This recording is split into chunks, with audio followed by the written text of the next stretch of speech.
La Bible quotidien. Une série de réflexions quotidiennes centrées sur la parole de Dieu. Que ce livre de la loi ne s'éloigne point de ta bouche. Médite-le jour et nuit, pour agir fidèlement selon tout ce qui y est écrit. Car c'est alors que tu auras du succès dans tes entreprises. C'est alors que tu réussiras. Josué chapitre 1, verset 8.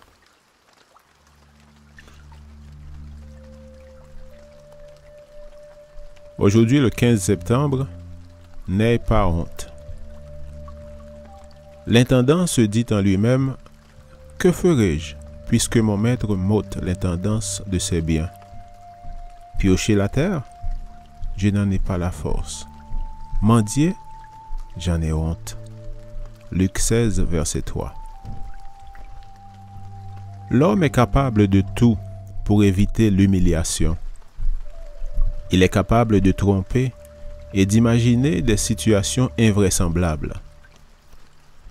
L'histoire de l'intendant infidèle nous montre jusqu'où nous pourrions aller pour éviter de passer un mauvais quart d'heure. Elle a aussi un côté positif, nous aider à comprendre le plan du salut.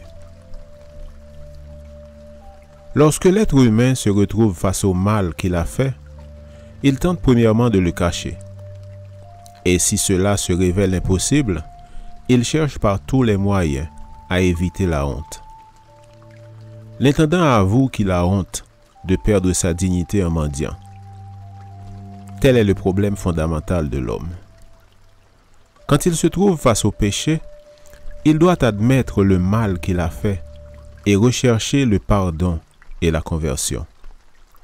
L'histoire paraît confuse, car le maître a loué l'intendant pour la perspicacité qui lui a permis de trouver une solution à sa situation sans avoir à mendier.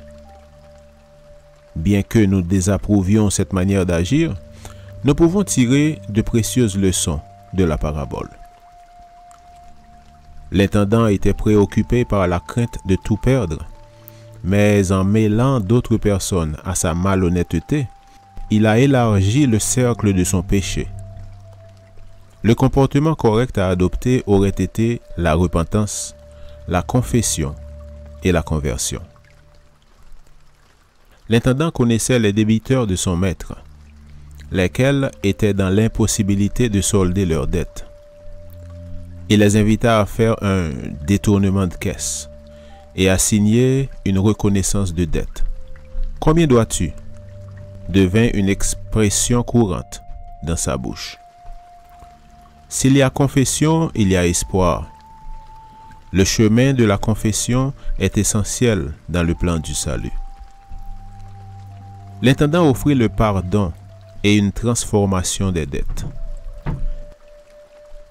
Ici, la remise de la dette est partielle, alors que le pécheur repenti peut se réclamer de la promesse d'un pardon total. L'intendant fit de ses débiteurs des amis. Le pécheur n'a d'autre choix que de témoigner au Père une gratitude éternelle.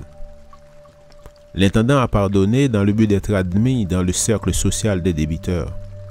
Le pécheur, lui, reçoit le pardon pour être accueilli par le Père. Amen. Lecture de la Bible pour aujourd'hui dans l'Ancien Testament, Proverbes chapitre 21 et 22.